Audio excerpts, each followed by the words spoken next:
Nós. Queria convidar o Emerson para ficar aqui conosco na mesa.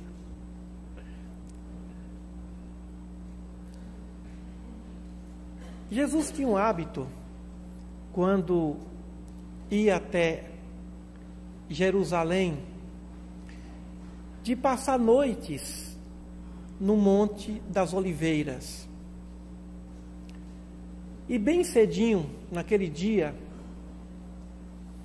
o mestre, ao descer do Monte das Oliveiras, encontrou, como era habitual, um grupo ou uma multidão que ali se encontrava à espera, evidentemente, das suas curas e também das suas palavras consoladoras. Jesus se sentou no lugar de destaque, num ambiente mais próximo à entrada, e começou a falar. Era manhã. Depois de algum momento, um pequeno grupo, liderado por fariseus e escribas, trazendo uma mulher que foi flagrada em adultério. Como naquele tempo era hábito, despir a mulher da cintura para cima. Era vergonha.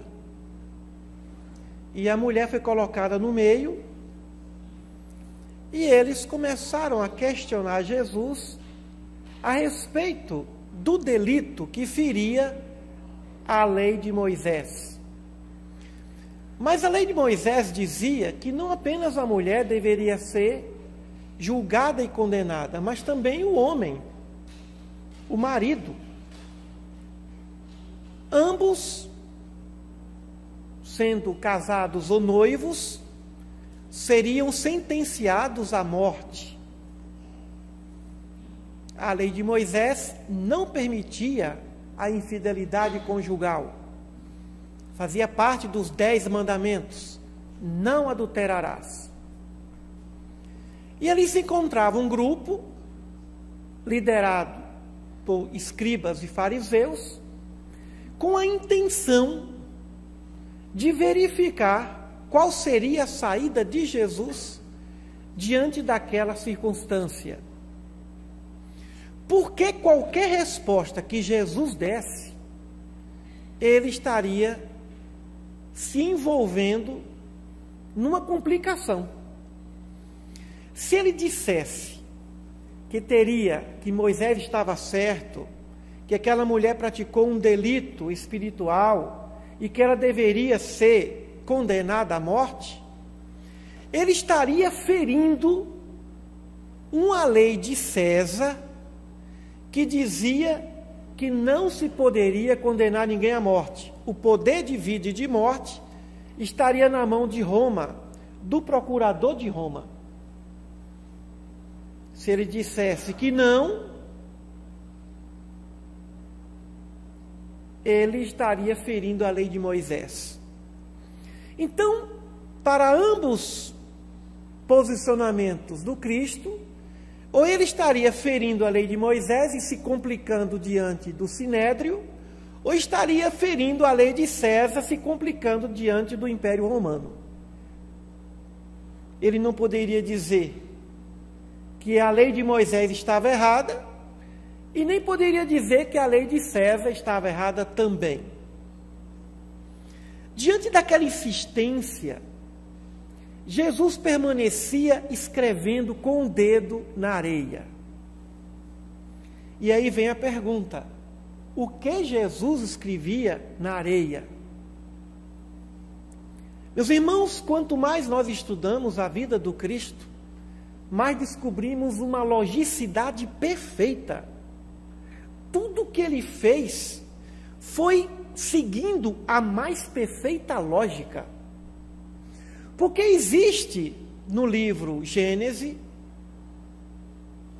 um texto dizendo que Deus escreveu suas leis por meio do seu dedo. O dedo de Deus escreveu suas leis. Está escrito lá. E lá estava escrevendo com o dedo na areia o nosso mestre. Alguns teólogos dizem que Jesus estaria escrevendo a respeito dos pecados humanos. Mas isso não teria sentido. Mas se alguém disser que ele estaria se voltando ao fato, à visão metafórica do dedo de Deus escrevendo suas leis, ali o dedo do Cristo estava escrevendo as suas leis também. E quais são as leis do Cristo? Amai os vossos inimigos. É dele. Amar inimigo é do Cristo. Não é de Sócrates, não é de Platão, não é de Aristóteles, é do Cristo. Amor inimigo não está nem nos 10 mandamentos. Amai os vossos inimigos. Perdoai 70 vezes, 7 vezes. Nos 10 mandamentos não tem perdão, não. Lá não se fala em perdoar. Então Jesus vem falando de perdoai aqueles que vos ofendem. E nos ensina isso na oração do Pai Nosso. Depois ele diz, além do amor aos inimigos, amai o vosso próximo como a vós mesmos. Isso é do Cristo. Então, o que estaria Jesus escrevendo na areia? Os seus mandamentos. Só que nesse episódio, com a mulher adúltera, ele escreve o 4º mandamento. Depois vamos ver o 4º mandamento do Cristo. Então é perfeitamente lógico que ele estaria escrevendo com o seu dedo os seus ensinamentos, e não os pecados da humanidade. Porque ele estaria se reportando ao dedo de Deus que escreveu suas leis. É perfeitamente lógica essa ideia. Jesus estava escrevendo na areia os seus mandamentos. E continuou a escrever. Até que por insistência, porque insistiram, isso demonstra que Jesus não estava querendo entrar em polêmica. Outro exemplo do Cristo, não entrar em polêmica. De vez em quando nos passam algumas palestras com polêmicas. E gentilmente eu digo, não sei sobre esse tema. Não estudei ainda, mas como não estudou? Tem livro escrito? Pois é. Eu já esqueci, vou ter que parar um pouco para ler meus livros. Tem temas polêmicos. E que é importante que o indivíduo trate desses temas polêmicos, mas em lugares mais reservados. E não num evento de grande alcance, num congresso, numa semana espírita. Então Jesus nos recomenda não entrarmos em polêmica. E ele não queria ali entrar numa polêmica. Por isso que ele se demorou a responder. Mas os líderes do grupo insistiram, provocaram. Aí ele se levantou. E aí não questionou nem a lei de César, que dizia que não era para apedrejar ninguém, porque naquele tempo o adúltero ele era morto, condenado, ou através do apedrejamento, ou a mulher ficava, ou o homem ficava em pé, e uma pedra enorme caía sobre a cabeça deles. Existia isso, mas a sentença era de morte. E ali é evidente que, independente do que Jesus dissesse, ninguém poderia tirar a pedra na mulher. A mulher sabia disso, porque Roma não autorizava mais esse tipo de prática. O poder de vida e de morte não vinha mais do sinédrio. Então o julgamento era simbólico. O julgamento era simbólico e não real. Daí Jesus não questionou as leis, mas ele questionou os julgadores em nome das leis. E é aí que nós observamos as nossas leis e os nossos julgadores. Tem um princípio do direito que diz: ninguém pode alegar ignorância em face da lei. Está na Constituição Federal. Ou seja, ninguém pode dizer: eu pratiquei esse crime porque eu não sabia. Está lá o direito dizendo isso. Agora vai dizer isso para uma pessoa que não sabe ler, que não sabe nem o que significa a palavra crime. É por isso que juízes, promotores, delegados, policiais do interior, muitas vezes estão trabalhando como assistentes sociais, do que como representantes das leis, porque se for seguir a lei, vai prender muita gente. Mas se for observar o lado social, deixa esse indivíduo aí na delegacia, amanhã solta. Porque ele provocou essa briga, porque ele injuriou, caluniou, devido à bebida. Então Jesus não questionou a lei, mas os julgadores, os juízes. E aí ele se levantou e disse: aquele que tiver sem pecado, atire a primeira pedra. E aí os pecadores mais velhos foram saindo, porque pecaram mais. Quanto mais tempo, mais pecado. Depois ficaram os jovens mais arredios, daquele grupo, porque o povo estava ali, os discípulos estavam ali, mas o grupo dos condenadores foram se ausentando e a mulher permaneceu no meio. E ao final, depois que Jesus disse isso, continuou a escrever. E depois de algum tempo, quando percebeu que ninguém estava ali dos seus condenadores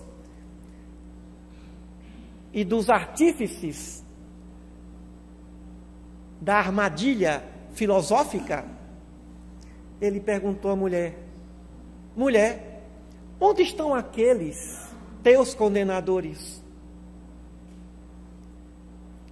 Eles se foram, Senhor. Também eu não te condeno. Que maravilha, eu não te condeno.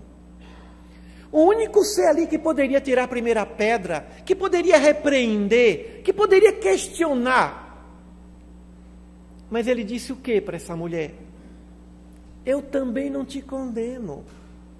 E aí ele vem com um novo mandamento. Esse é o mandamento do Cristo. Vai e não peques mais. Pronto. É a terapia. Para psicólogo nenhum colocar defeito. A terapia é: vai e não peques mais. Os irmãos sabem que às vezes nós encontramos na vida pessoas que há 20 anos praticam, ou 30 anos praticam os mesmos delitos e sempre vêm até nós com seus problemas, sempre iguais. Tem gente que não consegue viver sem problema. Quando termina um, arruma logo outro pior. Parece que o problema é não ter problema. Não peques mais. Chega. E quando é que o indivíduo não peca mais? É quando ele se cansa do pecado. Quando ele percebe que não tem como ferir a lei divina, vai ter o retorno. O indivíduo para quando ele se cansa do erro. Aí ele para. Ele não para porque se arrepende. Ele se arrepende porque ele está cansado de malhar em ferro frio. Não tem jeito. É como o faraó do Egito. Contra o Deus de Moisés, eu não posso. Contra as leis divinas, eu não tenho nenhum poder. Eu não dou conta. Então eu tenho que parar com isso. Vai, não peques mais. Certamente essa mulher não foi. Essa mulher continuou ali. Certamente deram a ela algum tipo de vestimenta para cobrir o seu corpo. Certamente essa mulher ficou ali e se transformou numa grande discípula do Cristo. E soube perdoar a todos e a si própria, se transformando num modelo entre eles. Ninguém sairia dali depois de ter encontrado o amor, depois de ter encontrado tanta sabedoria. O Evangelho não fala qual foi o destino daquela mulher. Por que que o homem que foi flagrado em adultério também ali não se encontrava? Por que a mulher? Provavelmente pela posição social desse homem. Mas a mulher não. A mulher tem mais coragem de assumir seus erros. A mulher tem mais coragem de dizer, me perdoe. Ela começa a trabalhar, tem coragem para começar a trabalhar voluntariamente. O homem diz, não, eu não trabalho com salário mínimo. Eu só trabalho se eu ganhar tanto salário mínimo. Fica sem trabalhar. A mulher não. Ela se coloca na posição do primeiro passo. E aquela mulher naquele momento deu o primeiro passo. Ficou ali, continuando a ouvir as palavras daquele homem que ela não conhecia. E certamente depois daquele momento voltou renovada para casa. E a partir dali se transformou numa grande discípula do Cristo. E ninguém tem mais notícia dos acusadores. E vem Jesus através desse julgamento, como promotor, como juiz, como advogado, nos trazendo uma lição renovadora de fé, para que nós humanizemos as nossas leis, para que o Estado seja menos hipócrita, para que os seus julgadores sejam mais coerentes, porque não pode, ao condenar alguém, colocar esse alguém num ambiente altamente desprovido de condições necessárias para que esse alguém se recupere intelectual e moralmente. Então nós vivemos uma hipocrisia. O sistema jurídico do mundo, ele é hipócrita. Mas por quê? Porque ninguém pode alegar ignorância em face da lei. E outros princípios também existem. O indivíduo pratica um delito, e aí a solução: pena privativa de liberdade. E não a solução: pena educativa para que esse indivíduo realmente repense sua maneira de agir. Porque o Estado tem condições para isso e tem evoluído. É evidente que o direito tem evoluído. O direito de hoje, pelo menos o direito brasileiro, é muito melhor do que o direito de 50 anos atrás, até o direito do mundo. No século XIX ainda se julgava e condenava os animais. O escritor Guilherme Nutt, no seu livro Código Penal Comentado, na sua introdução, ele fala disso. Condenaram um papagaio à morte porque ele deu vivas ao rei depois da Revolução. Papagaio, galo, cavalo, qualquer animal que pudesse ferir o ser humano, abria-se processo, julgava-se e a sentença fatal: morte ao animal. Ali, no século XIX. No século XIX. Hoje não. A lei já está agindo com mais sobriedade em relação aos animais. Então vai chegar um tempo que vamos olhar para trás, século XX, XXI, XXII, vou dizer: nossa, que povo bárbaro, que povo atrasado. Isso não educa ninguém. Uma vez eu li um livro, parte dele. Nessa época eu tinha mania de ler dicionários e enciclopédias. E nessa época eu li o início da enciclopédia do autor Mourão, Enciclopédia de Astronomia. E na introdução ele diz assim: a melhor condenação ao infrator é determinar que ele escreva um dicionário. Que deve ser um tormento escrever dicionário. Demonstrando o trabalho que ele fez para fazer aquele dicionário. Quer condenar alguém? Vai fazer dicionário. Não se fazia isso antigamente? Escreva aí 300 linhas. Eu nunca mais vou fazer isso. Era a punição para o aluno intransigente, difícil. Então põe para estudar. Condenado a ser doutor. Condenado a fazer mestrado. Doutorado é mais fácil, mestrado dá mais trabalho. Você vai fazer mestrado. Qual a sua condenação? Vestibular em medicina. E aí de você que não passe. Pensou? Aonde? Na UFG. Aí é quase pena de morte para o rapaz. Então vamos condenar a estudar, a trabalhar, a ajudar, socorrer. Socorrer. Filantropia, caridade, assistência. Você está condenado a ajudar, a socorrer. Na hora ele vai respirar, vai dizer, nossa, que alívio. Depois ele vai dizer, é assim que se muda alguém. Por meio do amor, de abrir um sistema educativo. Naquele momento Jesus não aprovou o adultério. Naquele momento ele não aprovou o comportamento daquela mulher. Não por causa da lei. O problema não é que ela estava ferindo uma lei. O problema é que ela estava ferindo uma lei natural, moral. Porque alguém pode perguntar, e o ato do adultério? Qual é o problema do adultério?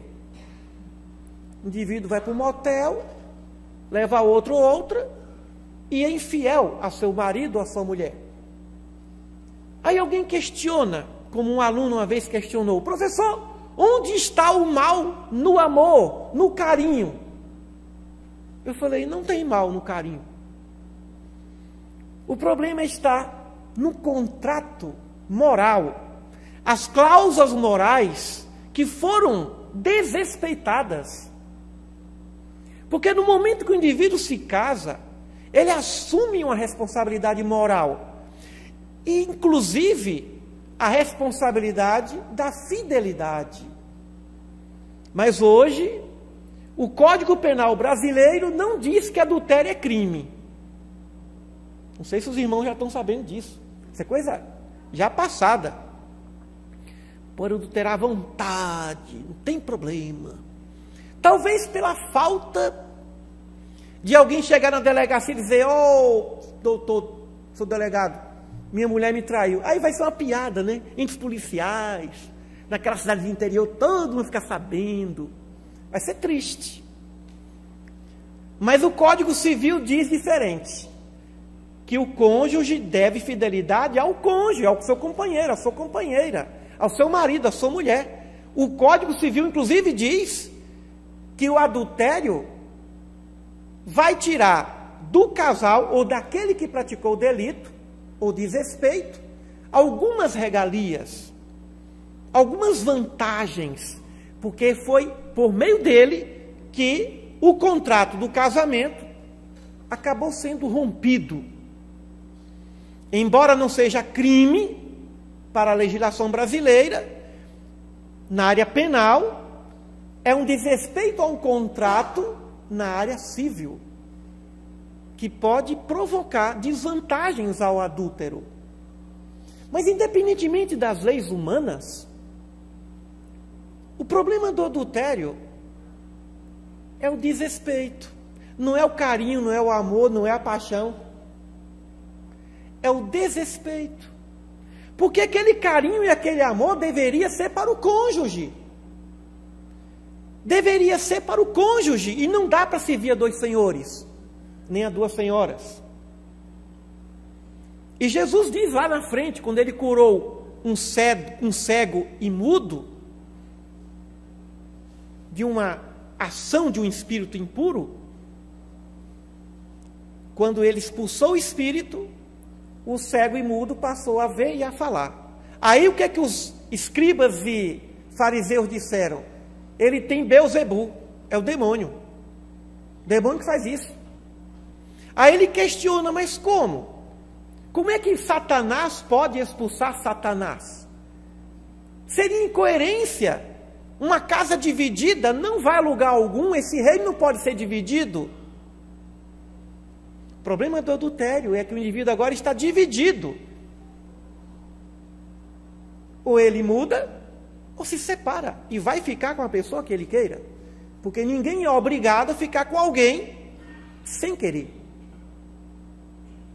Mas uma vez se dispôs a estar com esse alguém, que se cumpra e respeite as cláusulas morais que foram determinadas naquele contrato moral.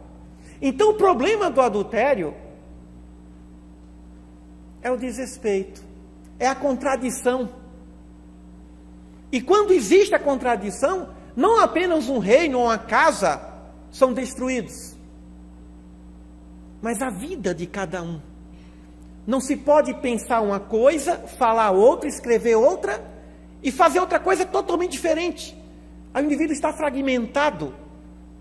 O adúltero, antes de tudo, ele é um desconcentrado. Ele não é íntegro, ele não é todo. E o adultério não é apenas a infidelidade. Adultério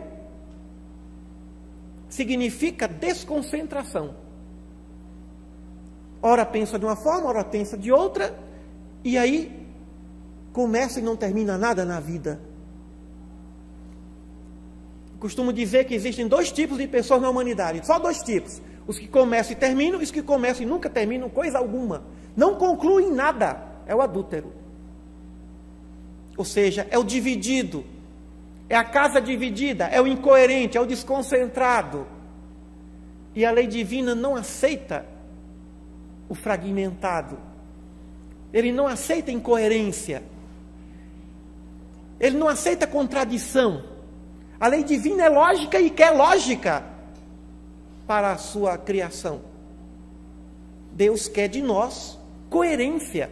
E quando nós somos incoerentes, o que é que dizem de nós? É hipócrita, falso, falsa. Fala e não cumpre, promete e não cumpre. Vai e não peques mais. Ou seja, concentre-se no seu caminho. Assuma a responsabilidade. Não desista. Seja alguém concentrado. E Jesus provavelmente continuou ali por mais algumas horas, deixando esse novo mandamento: vai e não peques mais.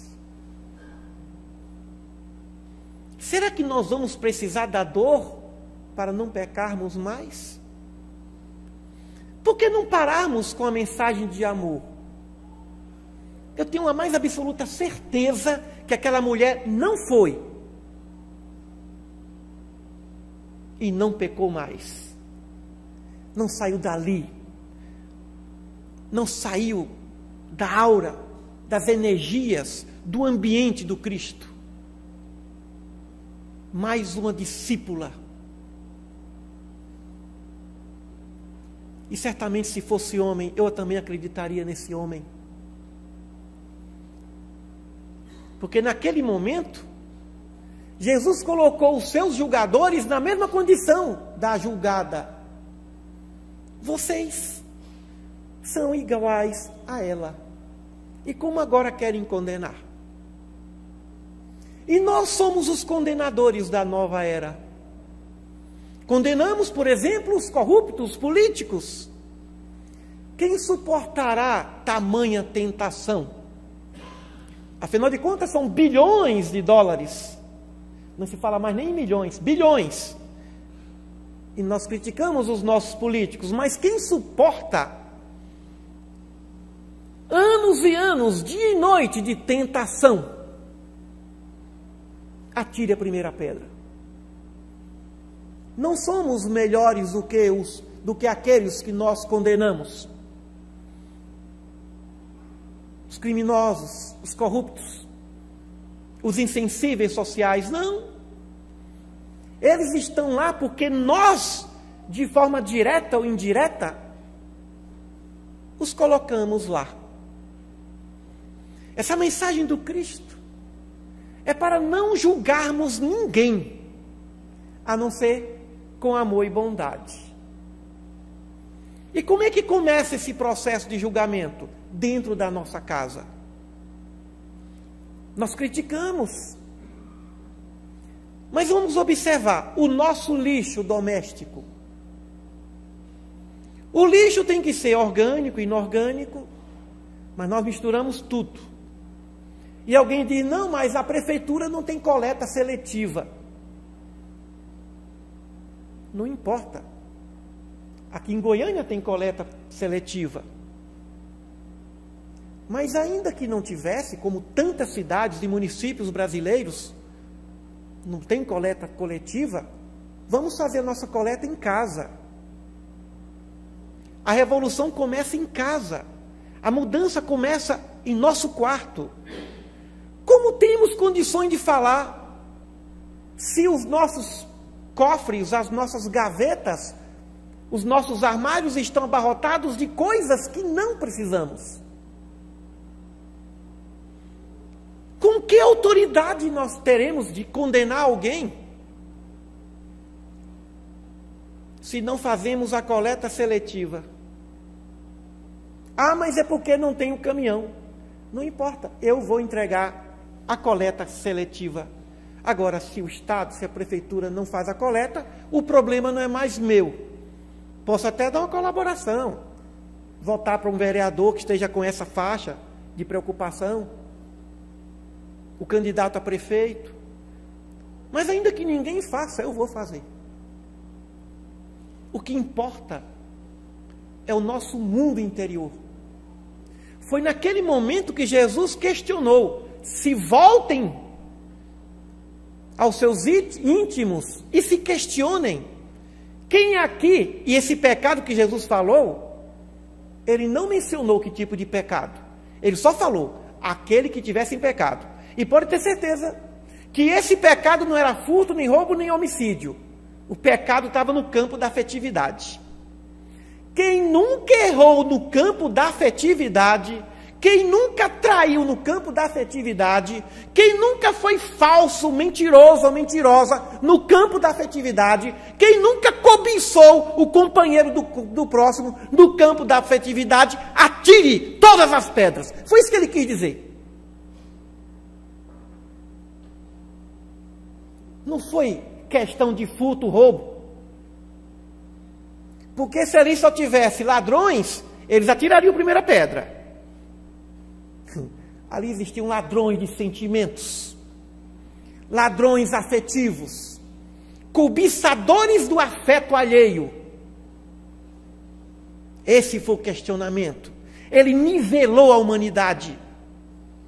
Ele nivelou a humanidade. Ninguém aqui nesse planeta tem moral para condenar quem quer que seja. E naquele momento, como se tratava de adultério, infidelidade afetiva, naquele momento ele disse para todos nós, e por isso que ele disse, raça adúltera. Ele chamou a humanidade terrena de raça adúltera. Mas que adultério é esse? Adultério afetivo. Mas por que o homem adultera? Por que nós somos infiéis? Sem exceção. Porque nós não encontramos ainda o caminho para chegar a Deus. Porque nós não amamos a Deus. E não amamos a Deus porque nós não sabemos como amá-lo. Mas quando eu imagino Jesus, quando em algum momento ele disse, Paizinho, chamar o poderoso Deus de Moisés, Abraão, Isaque, de paizinho. Ninguém nunca chamou Deus com tamanha intimidade e com tamanho carinho, porque é isso que Ele é. O nosso paizinho, a nossa mãezinha, o nosso amorzinho. Quando Ele disse que deveríamos amar a Deus sobre todas as coisas, com toda a paixão, com todo o amor, Ele quis dizer que esse é o único caminho para sermos fiéis.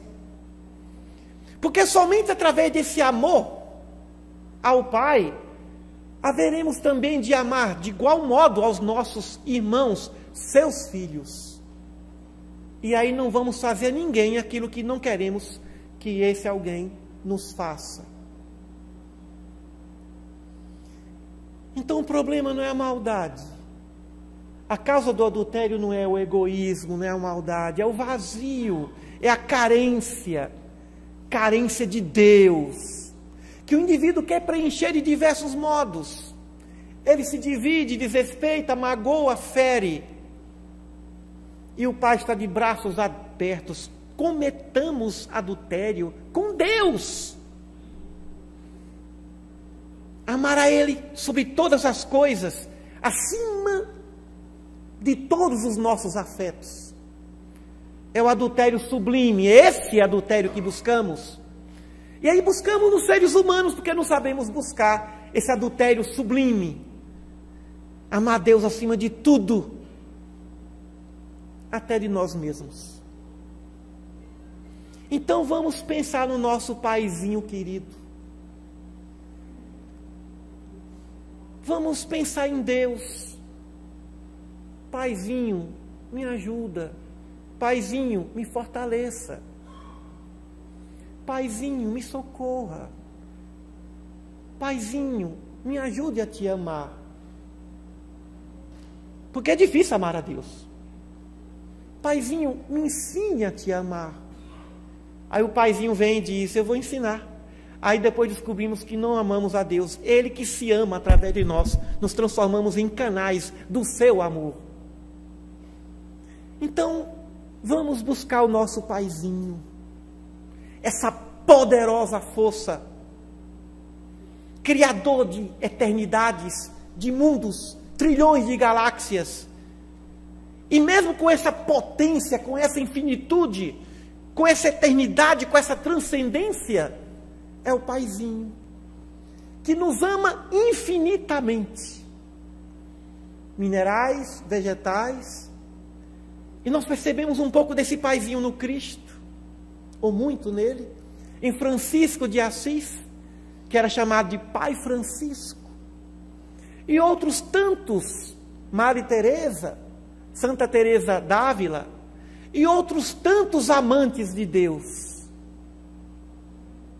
Os nossos pecados, na verdade, são distanciamentos em relação ao Pai. Então que o nosso paizinho preencha a nossa alma vazia, preencha o nosso coração sedento de amor, de compreensão, que esse paizinho esteja em nossas vidas. E aí, depois que nós sentimos esse contato, que é chamado de religar e religião, aí fica impossível desrespeitar suas criaturas, porque nós passamos a ver esse amor do nosso paizinho em nossos semelhantes, em nós mesmos. E aí nós vamos lembrar de Jesus, quando dizia, aquele que olhar para uma mulher com mau desejo com ela, já em seu coração praticou adultério. Porque o problema vem da alma, do coração, do vazio, da carência de Deus. Então voltemos ao amor não amado, ao amor infinito, porque somente através desse caminho será possível atendermos esse mandamento tão difícil do Mestre. É o segundo mais difícil. O primeiro é, sede perfeito como perfeito é vosso Pai. Esse é o mais difícil. Vai e não peques mais. Não erre mais. E para não errar mais, nós teremos que estar com Deus. Como ele disse, não os deixes cair em tentação, mas livra-nos do mal. Livrar do mal é desistirmos de Deus em nossas vidas. E as tentações de todas elas são passageiras. Elas são só falhas de quem ainda não encontrou esse grande amor, essa grande paixão que se chama o nosso Paizinho querido, celestial. Muita paz a todos.